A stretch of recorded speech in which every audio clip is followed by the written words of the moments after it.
Jovem Pan Morning Show. Seguindo aqui com o Morning Show pela Jovem Pan, olha, uma das pensadoras mais celebradas pelas feministas, a filósofa francesa Simone de Beauvoir, morta em abril de 1986, pode dar uma leve reviravolta na tumba agora por causa do lançamento desse livro aqui que eu tenho em minhas mãos, olha aqui, ó. Feminismo, Perversão e Subversão, de autoria da professora e deputada Ana Caroline Campagnolo, do PSL de Santa Catarina. Sem meias palavras, já na introdução do livro, a parlamentar diz que quer convencer o leitor de que o feminismo é um movimento político que contribui para o desentendimento e a crescente amargura entre os sexos, acelera a desagregação familiar e induz a eterna insatisfação e a libertinagem sexual. Voltando aí a Simone de Beauvoir, eu evoco aqui já nessa abertura a célebre frase dela, aspas, ninguém nasce mulher, torna-se mulher, fecha aspas, para te perguntar o seguinte, deputada, quando foi que você se tornou crítica do feminismo? Porque eu acho que ninguém nasce antifeminista, né? Bom dia, seja bem-vindo aqui ao nosso Morning Show. Bom dia, é um prazer estar aqui com você, sou fã do programa, assisto sempre as polêmicas, maravilhoso. E, bom, na verdade é o contrário, ninguém nasce feminista e ninguém nasce ligado ou obrigado a se prender a qualquer tipo de ideologia, quaisquer que sejam, né? Acabei me tornando uma combatente, uma inimiga do movimento feminista, quando eu passei a sofrer represália das feministas, mesmo sendo mulher, e quando eu percebi que a minha fé como cristã não é compatível com o movimento feminista, e também que grande parte dos argumentos usados pelo movimento contemporaneamente são falaciosos. Mas em algumas coisas você concorda? Porque no livro você fala que ali igualdade de gênero. Eu já começo discordando do termo gênero, né? Igualdade de sexo, né? Seria... e depende, como é que você vai tornar iguais os que são desiguais. Nenhum homens e mulheres não são iguais, aliás, nem eu e você que somos mulheres somos iguais. E esse é um dos maiores problemas do movimento feminista, ele pretende representar todas as mulheres. Os homens, por exemplo, eles não têm um movimento chamado homismo, né? O machismo, por exemplo, ele é jogado aos homens, como os homens são acusados de serem machistas, eles não têm uma ideologia homista ou coisa do tipo, até porque os homens são diferentes, alguns são monarquistas, outros são republicanos, liberais, conservadores, trotskistas, leninistas, de todos os tipos. E por que nós, mulheres, temos que obrigatoriamente se ligar a um movimento ideológico? Isso aconteceu, inclusive, quando eu me elegi, fui consultada pela Assembleia Legislativa se eu queria fazer parte da bancada feminina, porque são 5 mulheres lá em Santa Catarina, 35 homens e 5 mulheres. E eu perguntei se os 35 homens também tinham uma bancada dos homens. Daí a pessoa que me interpelava respondeu, não, claro que não, porque cada homem tem seu partido e suas ideias. Eu falei, pois então, cada mulher também. Qual o pressuposto que diz que toda mulher tem que ser feminista, que todo negro tem que ser cotista? Não, mas não tem causas comuns Por entre exemplo, as mulheres? Por exemplo, o número de creches no Brasil não é suficiente e isso é uma causa comum a qualquer mulher. Ou não? Se você for analisar ideologicamente, quem defendia as creches, por exemplo, era Alexandra Kollontai, amiga do Lenin, uma socialista. Hoje, é claro, nós temos que trabalhar, nós precisamos da creche. É uma necessidade, né? Mas veja, não é interesse das mulheres, dos maridos também, das crianças também, né? Mas, de qualquer forma, Alexandra Kollontai escreveu nos seus livros sobre família e comunismo que as creches eram uma estratégia feminista e marxista para separar crianças das mães e tirar elas o máximo de tempo possível do convívio da família para que a sua identidade pudesse ser massificada em um local público, que é a escola pública. Então, veja, se você for falar de uma coisa muito simples, você é a favor ou contra a creche? Bom, dada a necessidade de creches, você tem que ter a creche, senão as crianças vão ficar abandonadas. Então, é uma causa comum. Sim, mas ideologicamente... Mas essa não é a bandeira do movimento feminista. É uma das bandeiras. Não, essa é a ideia do meu livro. A ideia do meu livro é mostrar como o feminismo ele monopoliza certas bandeiras como se fossem suas. Por exemplo, combate à violência. O movimento feminista defende as creches. Bom, mas os políticos de inúmeros partidos defendem, pode ser PDT. Não é uma prerrogativa do movimento feminista. Não é só. Mas é que você também considera que as mulheres... Elas se opõem aos homens. As feministas não gostam dos homens. Sim. E o que você diz, então, para as feministas que acham que tem muitos homens que são aliados? Porque o feminismo ele tem diversas vertentes. Tem o fêmen, sei lá. Uhum. Tem o feminismo negro. Tem o feminismo que é da mulher trans. Eu acredito que possa até haver uma vertente dentro do feminismo que acha que a mulher trans não pode ser considerada mulher. Não sei, eu acho que tem muitas vertentes. Sim, esse é um Ou argumento usado recorrentemente nos debates sobre feminismo, porque toda vez que você fala sobre um ponto negativo do movimento para uma determinada feminista, ela escapa pela tangente dizendo, isso é feminismo radical, ou eu sou feminista e não penso assim. Para discutir um movimento, você tem que entender que ele precisa ter uma espinha dorsal. É impossível. Como é que eu vou falar sobre um movimento que com cada feminista que eu discuto, ela diz que ela tem um feminismo, ou dizer o meu feminismo não é assim. Bom, o feminismo ele tem sim uma espinha dorsal, que é de acreditar que as mulheres estão sempre, desde sempre, em desvantagem. Né? Então, esse é a espinha dorsal do movimento. E, segundo as escritoras feministas, não sou eu que estou falando, Simone Beauvoir, Kate Millett, que é uma das mais consagradas, que escreveu Política Sexual, para Kate Millett, o objetivo do movimento feminista é a revolução sexual. Essa conversa que nós ouvimos sempre sobre conquista de direitos civis ou reconhecimento, isso aí é, digamos, uma false flag, é a propaganda do movimento. Inclusive, a própria Judith Butler já disse que o próprio uso do termo mulheres é apenas propagandista. Recentemente, a Berenice Bento, num seminário queer de subversão das identidades, inclusive essa palavra subversão está no título do meu livro, ela confessa que não existe mulher. Ela está falando com uma plateia de feminista e ela diz, olha, não existe mulher, nós do feminismo, nós não defendemos mulher, até porque o conceito de mulher é um conceito patriarcal, foi culturalmente construído, é opressor, então nós usamos a mulher como marketing. Me tira uma dúvida, por favor. Como, então, pra mim o feminismo nada mais é do que a busca pela equanimidade de direitos. Como, então, no mundo em que acha que o feminismo é nocivo, porque eu também acredito que muita gente acha que o feminismo é algo equivocado, no sentido de que, basicamente, é mulher que deixa o sovaco crescer ou queima sutiã, porque tudo é cercado de estereótipos nesse país. Como se luta pela equanimidade de direitos no mundo sem feminismo? Tá, primeiro a gente teria que discutir sobre a validade dessa igualdade de direitos para desiguais. Por exemplo, você diz que o feminismo luta pela igualdade. Equanimidade.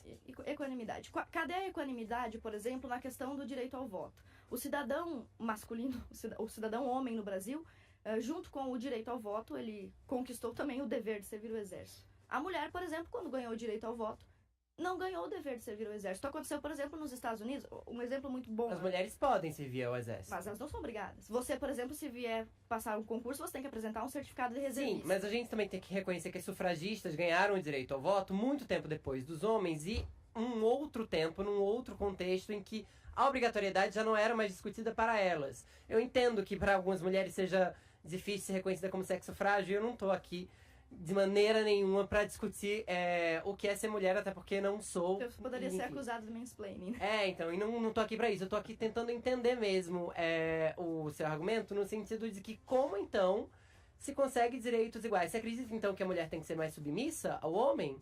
Não, isso a submissão da mulher ou do homem, ela se dá, por exemplo, através do casamento, é uma escolha, é individual, né? Por exemplo, quando você casa, homem e mulher submetem-se um ao outro, é isso que eles estão falando, né? Mas isso é completamente dependente da postura pessoal da pessoa. Mas você está falando, por exemplo, sobre o direito ao voto, o exército. Como é que os americanos... Você fala sobre... as mulheres conquistaram o direito ao voto muito tardiamente. E, na verdade, elas não conquistaram. Porque os homens americanos conquistaram o direito em 10 anos de guerra violenta, sangrenta, perdendo filho, irmão, cunhado, pai, numa guerra contra o rei George da Inglaterra. Foi assim que o homem americano conquistou o voto, arriscando a própria vida e, em contrapartida... A partir do momento em que há uma república norte-americana, esses homens, todo cidadão, passa a servir ao exército. As mulheres, você veja, elas lutaram pelo direito, como assim? Elas morreram pelo direito, elas pegarem armas pelo direito ao voto? Como é que foi essa conquista? Mas o contexto social era outro, deputada. Na 1920, na conquista do direito ao voto, ainda existia a guerra. Em 1939 tinha a primeira Tudo guerra. bem, mas se você pode resolver uma questão social sem guerra, não é preferível que você resolva essas coisas no debate, no Sim, diálogo? Eu não consigo menosprezar... Pessoalmente, eu não consigo menosprezar o trabalho das sufragistas, de verdade. Porque acho que elas fizeram um grande avanço. E você não acha que os homens, ao terem conquistado o direito ao voto na guerra, não deveriam ter estendido o direito ao voto, ou até mesmo a obrigatoriedade ao exército, às mulheres? Então, por que então as mulheres não ganharam esse direito? Elas não passaram a ser consideradas menores? Naquela época? Elas poderiam ter se engajado na luta da independência e ter ido pro exército também. Elas não foram. Elas não tinham os mesmos direitos que os homens pra isso na época. Como assim? Não tinha o direito de servir ao As exército? mulheres eram muito mais submissas, elas tinham que obedecer aos homens, elas ficavam confinadas em casa. A gente tá falando de 200, 300 como assim anos atrás. confinadas em casa? Uai, elas estavam Aos deveres do aos lar. deveres do lar, elas tinham que Uma ser lei mães. que as proibia de servir o exército. Não, tipo um costume social Tipo um costume, que na- as confinou. Que é. Daí você tem que pensar, depende, né? Numa época em que você não tem tantas profissões tão privilegiadas como a gente tem hoje, em que as profissões eram, no geral, duras ou perigosas, a mulher, na verdade, ela estava sendo poupada do serviço fora do lar e não, oprimida por não participar Não, dele. calma, porque às vezes quando a mulher ia trabalhar, e isso é questão de história, isso não é mansplaining, desculpa, e eu vou encerrar isso porque eu acho que eu tô tomando o lugar de fala de outras pessoas aqui. Só pra chegar bem no cerne dessa questão. A gente sabe muito bem que nos anos 50, anos 40, se uma mulher tentasse trabalhar, ela já era mal vista na sociedade, ela já era considerada prostituta, ela não conseguia emprego. Há 200 anos, então, há mais 100 anos, isso era praticamente uma sentença de morte para a mulher. Era ser relegada a ser uma marginal eterna na sociedade. E eu não tô aqui falando isso para dizer que a mulher era um ser menor, porque eu sou muito partidário da equanimidade de direitos. Mesmo reconhecendo que todos somos diferentes. Eu diferente de você e vice-versa. Ninguém tá no mundo para ser igual, mas para ter os mesmos direitos.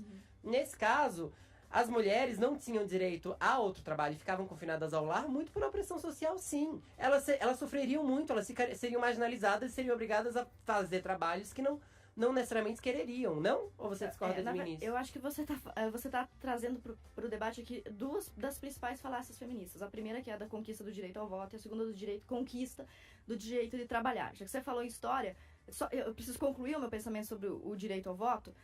As mulheres, a própria Simone de Beauvoir, que foi citada aqui, ela disse que as mulheres não conseguiram absolutamente nada. Ela escreveu isso em 1960, com a sua agitação simbólica. O que é as manifestações das mulheres com cartazes? Isso é uma agitação simbólica. A Simone declarou: as mulheres não conseguiram nada com sua agitação simbólica. Tudo que conquistaram foi concessão masculina. Então você disse assim: os homens não poderiam ter dado voto? Poderiam, mas aí seria uma concessão. Então você está querendo obrigar um sexo a conceder algo ao outro. E foi isso que realmente aconteceu. Quem apresentou as propostas de direito ao voto da mulher, por exemplo, não foram as feministas, foi um republicano, um deputado, um parlamentar republicano, ou seja, um parlamentar conservador. Em 1920 o voto passou a valer e você veja, as mulheres Não há podiam votar. problema nisso. Não, mas aí vocês não estão dizendo pra mim que o movimento feminista conquistou o direito ao voto? Sobre a pressão, o movimento quando acontece, não interessa quem é que deu a lei. Se a gente fizer aqui um movimento que é de mulheres e quem assinar a lei foi o Jair Bolsonaro, ele foi aliado. Vamos a um Ele exemplo foi do aliado, Brasil. ele deu ouvidos para uma manifestação e ele... E essa concessão em Acordou, nenhuma ele é o medida é presidente. fruto de pressão? Vamos dar um exemplo. Quem lutou muito pelo direito ao voto foi Olímpia de Gouges. Em 1790, na década de 1790, ela foi guilhotinada por Robespierre, que era um estadista esquerdista.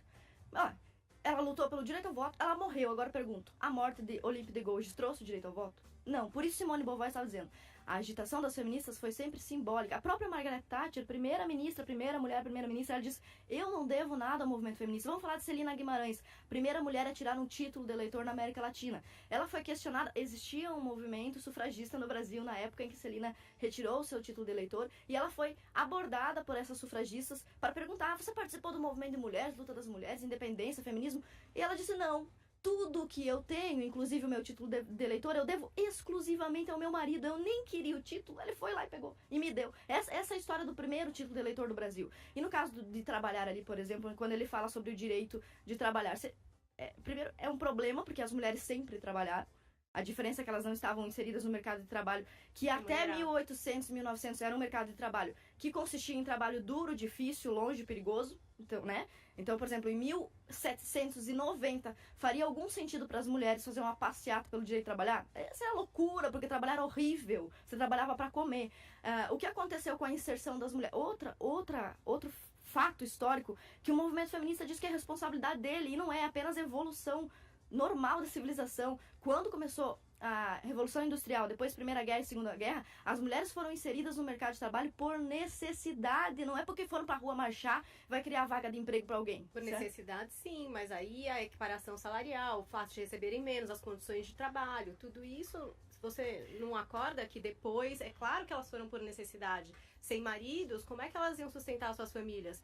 É a necessidade. Exato. Agora, depois disso, a situação de trabalho, quanto vai ser remunerado ou não, tudo isso, você acha que não é uma discussão válida entre mulheres que trabalharam? Eu não tô falando do selo feminismo, Tô falando da indignação que pode ser gerada por um grupo de mulheres, esquece feminismo. Falando assim, mulheres que trabalham em situações diferentes de homens e que ali fazem um manifesto, que seja simbólico, como você está falando. Como a Simone de Beauvoir diz, na verdade. Bom, essa é a questão principal do meu livro.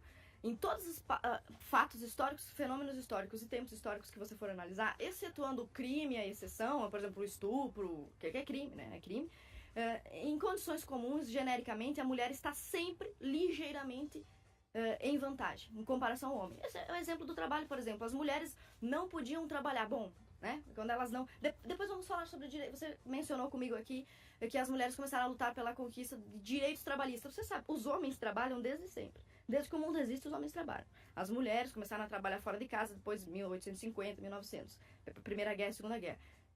E olha que engraçado, as mulheres conquistaram os direitos trabalhistas antes dos homens. Então, se você falar de direitos trabalhistas, a mulher também está em ligeira vantagem. Aí você vai dizer, mas as mulheres recebem, para cada $1, a mulher que o homem recebe, a mulher recebe 70 centavos, né, de dólar. Isso aí é muito questionável. Existem inúmeros, inclusive... É questionável? É claro. Os Cristina números são falsos? Os números apresentados no mundo inteiro em relação a isso são falsos? Na verdade, assim, quando você faz uma pesquisa, você pode escolher os dados que você vai mostrar, né? Então, por exemplo, existem feministas que já combatem esse argumento, como a própria Christina Hoff Sommers e também o Jordan Peterson costuma falar muito sobre isso. Você geralmente vai comparar o trabalho dos médicos. Aí você fala assim, os médicos ganham mais do que as médicas. Você está no mesmo trabalho, você está ignorando diversos fatores. As mulheres, no geral, por tendências que o feminismo nega, que as mulheres têm, elas têm tendências e preferências, elas acabam escolhendo pediatria, saúde da família, clínica geral, que são áreas que pagam menos. Os homens também, pelas suas tendências, eles escolhem cardiologia, anestesia. E aí isso gera com que uma disparidade salarial que não tem a ver com a questão... não, que tem a ver com a questão de gênero, tem a questão de preferência mesmo. Inclusive o Jordan Peterson, como é que eu faço para as mulheres ascenderem economicamente? Não é fazendo passeata e chorando porque as mulheres ganham menos. Eu faço como o Jordan Peterson faria. Criou um curso, um painel e começou a ensinar as mulheres como é que você compete no mercado de trabalho. Mas não seria um homem ensinando uma mulher? Nesse caso? É um especialista, né? Deputada, você... Muita gente acha que as mulheres têm que trilhar o próprio caminho e elas não precisam de um homem ensinando a elas como fazer alguma coisa. Aliás, por exemplo, nesse exato momento, por se perguntar alguma coisa, eu provavelmente devo estar sendo acusado de mansplaining ou interrupting, quando na verdade a gente está tentando estabelecer um diálogo aqui e não só, né, ouvir calado. Então a gente também tem que saber essa medida. Em que momento um homem pode dizer para uma mulher o que é melhor para ela? Aliás, você considera que você tem os mesmos direitos que um homem? Sim, inclusive considero que eu também desfruto de inúmeros privilégios, como, por exemplo, eu posso entrar na Assembleia Legislativa de alça com decote e os homens têm que entrar de terno no calor. Né? Mas você acabou de falar, as mulheres têm que trilhar seu próprio caminho. Você acabou de falar isso. Sim, porque eu acredito que feminismo é liberdade de escolha. E 10 minutos atrás, quando eu falei sobre a conquista do voto, você disse, mas os homens não deveriam ter conquistado o voto na guerra e ter dado para as mulheres? Quando eu disse pra você que as mulheres deviam ter lutado pelo direito ao voto como os homens lutaram, você disse, mas a guerra é ruim. Bom, mas elas têm que trilhar seu próprio caminho? Claro que Esse caminho é muito árduo, as mulheres não querem trilhar esse caminho. Elas não querem. Você tá falando, o movimento feminista, ele representa uma parcela pequena da população. Você não generaliza muito ao dizer que as mulheres não querem trilhar um caminho de procurar a própria... A maior parte das mulheres não quer. Exemplo disso, política. Que elas querem? Não sei, nem você não tem como saber. E nem o movimento feminista, cada mulher quer uma coisa. O absurdo é você criar um movimento dizendo que sabe o que é a luta das mulheres, mas você está falando absurdos. Deputada, você falou no início, né, que se viu contra o movimento quando passou a ser alvo dele, até por algumas convicções religiosas. Queria que você especificasse um pouco mais sobre isso. Tem algum exemplo marcante que você viu que a sua posição com a posição do movimento feminista era muito divergente? Sim, eu cresci num lar cristão, conservador, meu pai é extremamente conservador, e foi ele que me colocou na política. Então, também foi ele que me mandou trabalhar aos 15 anos, vai para o emprego, estudava, incentivava tudo isso que as feministas dizem que lutam por isso. Meu pai, que é extremamente conservador, evangélico, pentecostal, ele me introduziu em todos esses locais. Estudo, trabalho, política, me levava, ele era pedetista, me levava, tenho foto com o Brizola, tenho foto com o Lula, ele me levava nesses locais. Então você veja, eu fui criada nessa família cristã, conservadora e nada opressora. E eu chego na universidade, começo a estudar o movimento, diz que a família cristã conservadora é opressora e que o movimento defende esses direitos. Pô, é absurdo, meu pai também defende esses direitos. Aí ele me introduziu em todos esses lugares. E aí, por ser mulher e cristã, o que não tem nada a ver com luta de direitos, eu comecei a ser perseguida. Inclusive, teve uma professora que abandonou meu trabalho de mestrado quando descobriu que eu era cristã e antifeminista. E eu comecei a sofrer represália do movimento feminista. Então, comumente se diz, mas você só é deputada hoje por causa do movimento feminista. Só se nós virmos do ponto da controvérsia. De fato, foram as feministas que de tanto bater em mim, fizeram com que a população se solidarizasse da minha pessoa e fizeram de mim o que eu sou. Mas isso foi sem querer, né? Eu não estou aqui por causa do movimento feminista. Eu digo como Margaret Thatcher, eu não devo nada. Aliás, a única coisa que eu devo ao movimento feminista é um vasto número de processos incomodações que eu tive e atrapalhos na vida acadêmica. Agora, na questão da religião... Deixa eu, Pode- posso põe o mudar? Caio, Fala, Caio, fala aí. Caio tá... Falando sobre a eleição, né, já que a deputada não deve nada ao movimento feminista, eu concordo com isso. Logo no começo das minhas participações aqui no Morning Show, a gente teve um debate muito interessante sobre escola sem partido, no qual eu fui induzido a erro, né, a partir de uma imagem, né, da deputada vestindo uma camiseta estampada com a foto do então candidato Jair Bolsonaro. Eu tive a oportunidade no programa seguinte de me desculpar, mas a gente sabe que muitas vezes, quando a gente cai no deslize de cometer uma desinformação ou barrigada, como eu aprendi recentemente, geralmente o tempo de exposição não é proporcional. Então eu queria que você explicasse essa polêmica das fotos de você em sala de aula, usando a camiseta do Jair Bolsonaro, sendo que você apoia o movimento Escola Sem Partido, e isso soa contraditório. A gente queria ouvir o seu lado. Bom, na verdade, os alunos, principalmente os adolescentes que já estão no ensino médio, eles costumam ser, alguns, serem meus fãs de internet, né? Porque eu sou youtuber e tal. Embora na sala de aula, justamente por ser militante do Escola Sem Partido, estar sempre sob orientação do Dr. Miguel Najib, eu jamais falo, mesmo sobre política, quando sou questionada ou religião, não falo sobre a minha religião. Os alunos sabem disso, porque eu era famosa na cidade, etc.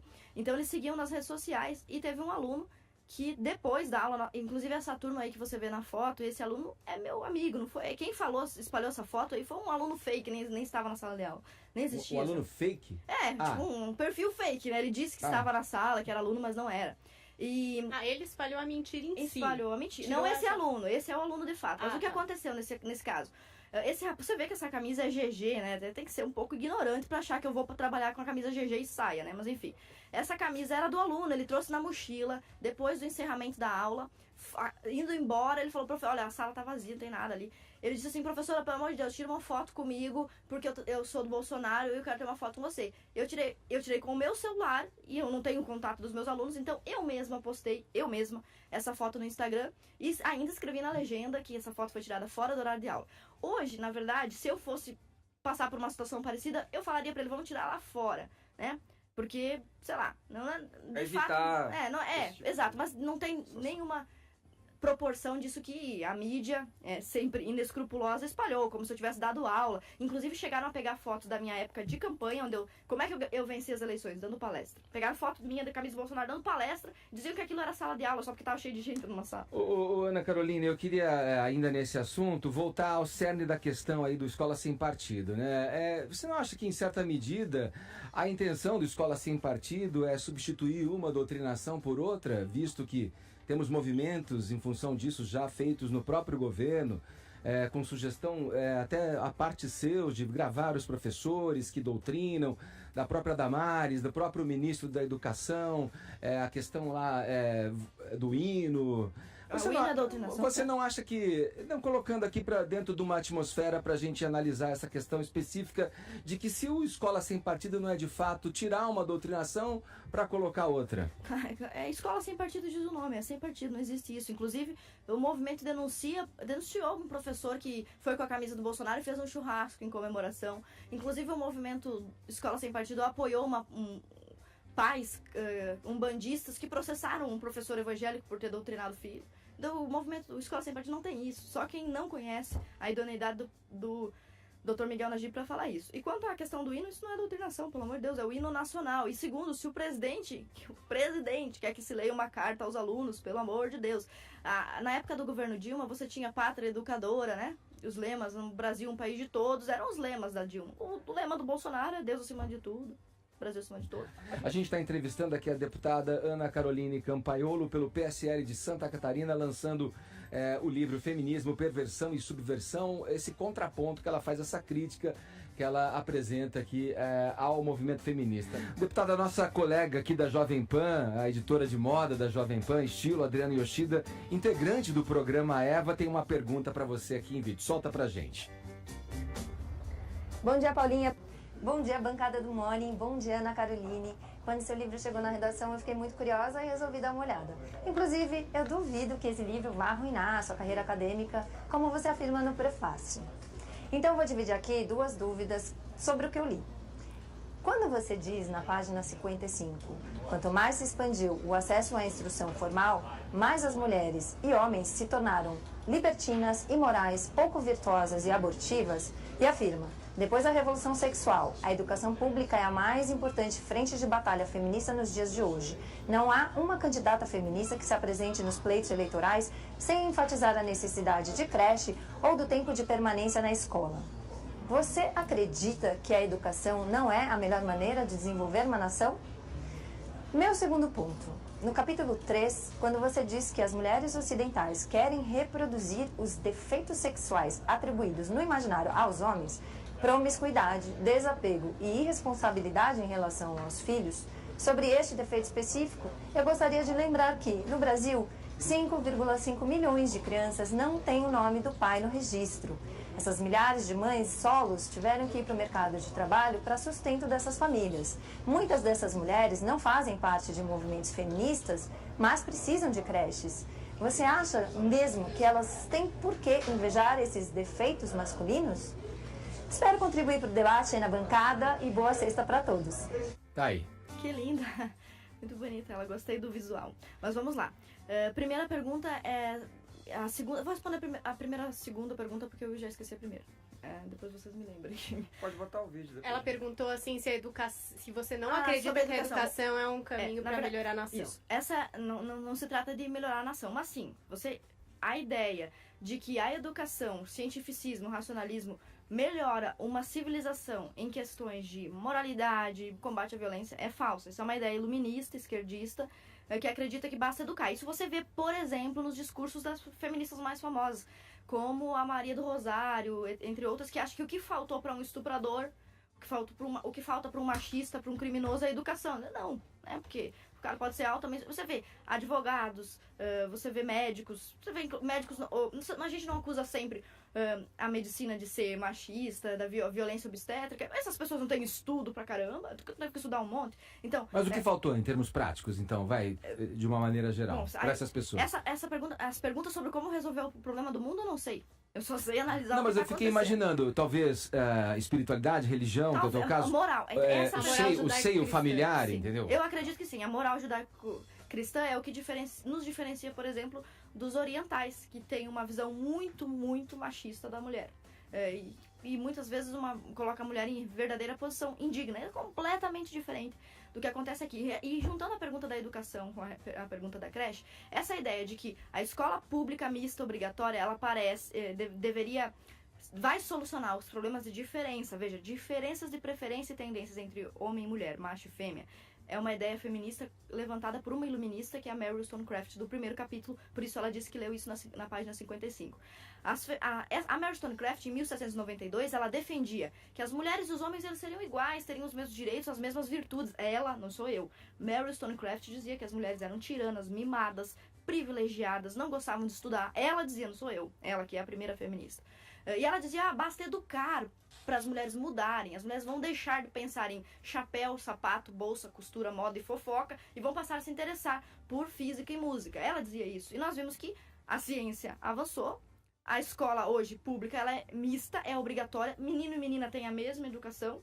E as diferenças entre mulher e homem não mudaram. E é isso que eu estou dizendo. Não é a educação que vai transformar, vai fazer com que as pessoas sejam mais virtuosas. Isso não existe.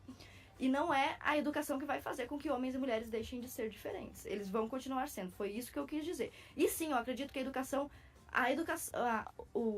adoração à educação é a nova religião. É a religião civil moderna. Todo mundo diz que a educação vai resolver todos os problemas, até chacina. Mas como é que acontece uma chacina dentro de uma escola? Claramente está provando que a educação não resolve o problema da violência, da criminalidade, do estupro, do abandono. Quando ela fala sobre creches e mulheres, veja bem.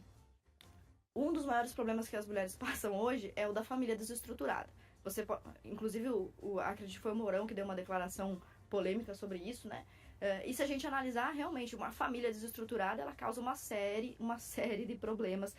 Quando os comunistas da Rússia, por exemplo, começaram a implantar um modelo mais feminista, mais liberal, na época de Lenin, a sociedade se desestabilizou, aumentou o número de prostitutas, de marginalizados, e chegou Stalin. Stalin é tido como o mais machista dos ditadores da Rússia. Por quê? Ele voltou atrás nas liberdades feministas, né? Como a facilitação do divórcio, entre outras. Por quê? Uma família desestruturada trazia problema, inclusive, econômico para o país. Então, sim, eu acredito que hoje, que a partir de 1960, com as ideias de feministas como Simone de Beauvoir, Betty Friedan, entre outras, as mulheres começaram a querer copiar os defeitos que são ditos masculinos. Por exemplo, ela citou um dado sobre como os pais abandonam os filhos. Mas existem outros dados também, veja, é sempre uma batalha de dados. Se você for investigar os casos de pensionistas, de pensão alimentícia, as mulheres que devem pagar pensão alimentícia, elas são 2 vezes mais relapsas do que os homens. Só que o que acontece no nosso país, e em quase todo mundo, é que a guarda sempre fica com a mãe. Também é outro problema para questionar. Por que a guarda fica com a mãe? E não Mas com o é pai? inegável que muitos homens abandonam famílias Sim, e que nem aqui no registram Brasil a seus família não filhos, registra né? os filhos. E que aqui no Brasil a tal família tradicional de comercial de margarina de mãe, pai, filho e filha tá longe Então de ser você- uma unanimidade, é uma maioria, né? Então você acha que seria bom que tivéssemos uma família. Então você está defendendo a família. Não, eu tô defendendo que a família, a gente escolhe quando a gente é abandonado pela família, ou pelos nossos parentes. Mas, dito isso, eu também tô defendendo que família é muito diverso. Família tá longe de ser o exemplo do comercial de margarina. Família é quem tá disposto a me dar amor, a me dar educação, a me dar respeito. É quem acolhe criança de rua, é quem tira gente de orfanato, é quem tá disposto a abrir seu lar para quem tá precisando muito, ou até mesmo tá sustentando sozinho, como vó, como padrinho, como mãe, alguém que foi abandonado pelo pai que não arcou com as consequências. Eu acho que as famílias são muito diversas. Eu reconheço que família é bom, mas família tá longe de ser pai, mãe, filhinho, como no comercial de margarina. Tudo bem, essa é a sua opinião, mas essas famílias... É a minha opinião. Sim, essas famílias muito diversas e múltiplas e todos esses modelos de família, como a própria... Como é o nome dela? Adriana. Comentou, ela não é um modelo muito efetivo socialmente. Não se está Por que não reclamando do seria? abandono. Ela não está reclamando ali do número de pais que abandonam. Não, no Mas caso, existe quando um muita pai gente- abandona uma mãe é uma que vai família ter um tradicional que filho... deixa de existir. Não, Mas você acha não que é nenhuma família, porque Mas- ele não quis. Você acha Mas, que professora, ela deveria Mas, querer. professora, só uma questão. Por que você acha que é uma família cujas crianças foram criadas pelos avós, por exemplo? Porque o pai ou a mãe abandonaram? Vou colocar pai ou mãe aqui, vai. Ou uma família que foi criada por padrinhos? Ou uma família de filhos adotivos com apenas mãe ou apenas pai? Não é uma família tradicional. Uma Porque não família tradicional é uma Ou com família... dois pais. Não é uma Ou com família dois tradicional. pais. Não o que é? é o conceito de tradicional, pelo amor de Deus? Aquilo que segue uma tradição. A nossa tradição de família é pai, mãe e filhos. Então, pra mim, uma tradição é muito mais importante colocar comida na mesa, dar educação, formar um bom profissional, fazer uma pessoa feliz. Quando você diz que uma família é desestruturada nesse sentido, você tá deslegitimando um monte de gente que foi criada pela avó, por exemplo. Ou um monte de gente que foi tirada pela rua e que conseguiu vencer na vida, que tá aí trabalhando. Você não acha nem um pouco ofensivo pra essas pessoas? Mas a verdade, ela é ofensiva. Família tradicional, o que é o conceito? O que é o... Como é que se define tradicional? Você falou, pra mim, tradicional é quem alimenta, quem dá amor. Não é isso que tá no dicionário, não é isso que é tradicional. Mas aí, Tradicional então, é aquilo que se estabelece. Mas então você tá admitindo, basicamente, que essas pessoas não deveriam Elas ter não os vivem mesmos numa direitos? família tradicional. Ah, então elas E não a- têm e a- família? Não, elas não estão numa família tradicional e isso gera alguns E você considera problemas. essas pessoas desestruturadas por terem sido Não, criadas a por família vós? se não é uma família Então, tradicional, é uma família Deputado, desestruturada. Meu Deus, uma mas mãe como? solteira, ela Qual tem é o uma... conceito de família desestruturada? Aquela que não segue a estrutura tradicional, mas é uma questão semântica, é óbvio. Deputado, não uma ofensa. mãe solteira, ela tem, na sua visão, então, uma capacidade menor de uma mãe que tem uma família tradicional de educar os seus filhos ou não? Capacidade não, ninguém falou isso. Capacidade menor não, ela tem uma capacidade. Ela se faz pai e mãe, ela é uma heroína. Mas veja, esta condição, pelo amor, ela está. A Adriana estava falando até agora, questionando sobre essas mulheres que passam por essa condição de criar um filho sozinho. Você vai me dizer que criar um filho sozinho é melhor do que criar um filho com pai? Com um pai que ama, que respeita? Ou seja, Não, com é pai- melhor e se uma eu- e se não família tiver um pai composta assim? por uma mãe solteira ou uma família composta por uma família tradicional que se ama, que se respeita? Mas aí tem uma questão da circunstância, né? A melhor circunstância possível diante de alguma questão estabelecida. Se a família não tem esse padrão que você coloca, eu queria... A gente já está meio que já encaminhando para o fim do programa, assim, eu queria só deixar claro um ponto. Assim, eu vejo que no teu livro, dando uma lida na diagonal, me preparando um pouco para esse papo aqui que a gente está tendo agora, eu vejo que você carrega muito na tinta da questão da revolução sexual e a questão da promiscuidade, enfim, do sexo atrelado aos ideais, enfim, aos ideais feministas ali e tal.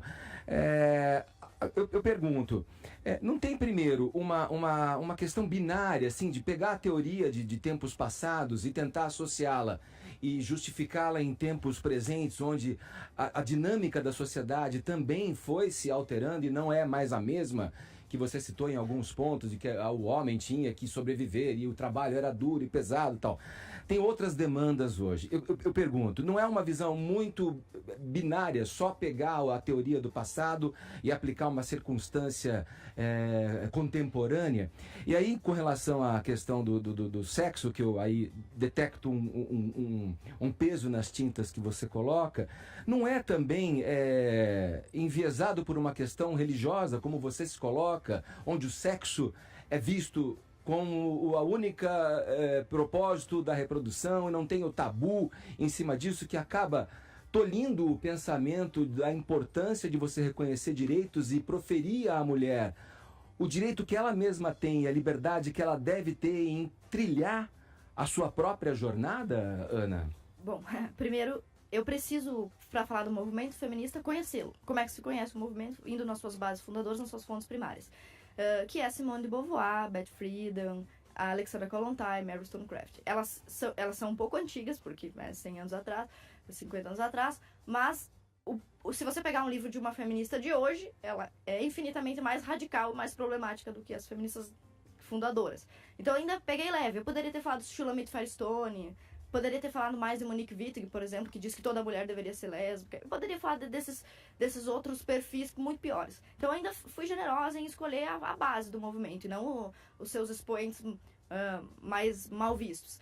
Sobre a questão do sexo, veja bem, na questão de opinião moral, tá? Né? De opinião religiosa. Existe um livro chamado A Revolução Sexual Americana, do Pichirin Sorokan, que avalia, compara os problemas gerados pela promiscuidade. Como eu mencionei antes, na época em que o Lenin facilitou o divórcio na Rússia, as famílias se desestruturaram, perderam a sua estrutura, papai, mamãe e filhinho, aumentou o número de marginais, de mendigos, de prostitutas, e isso é um problema. O problema que nós temos hoje, ele é em parte um problema sexual, sim, né? As pessoas pensam só em sexo do ponto de vista de fazê-lo, né? Mas ele tem outras funções, ele tem uma função simbólica, ele tem uma função moral na civilização, na sociedade.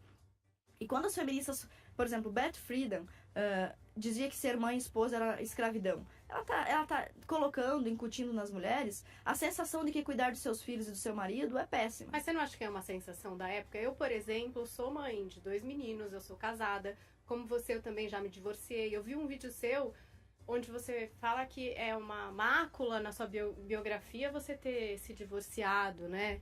Isso, por exemplo, quando você fala isso tem a ver com o quê? Com a religiosidade? Isso tem a ver com essa sensação de que o divórcio, enfim, pode ser um dos caminhos para acabar com a sociedade? Não sei, que culpa é essa, por exemplo? Eu nunca senti essa culpa e eu acho que eu devo isso um pouco ao feminismo, né? Eu me divorciei, eu vivi um relacionamento que não deu certo, eu tive o direito de me desligar dessa pessoa.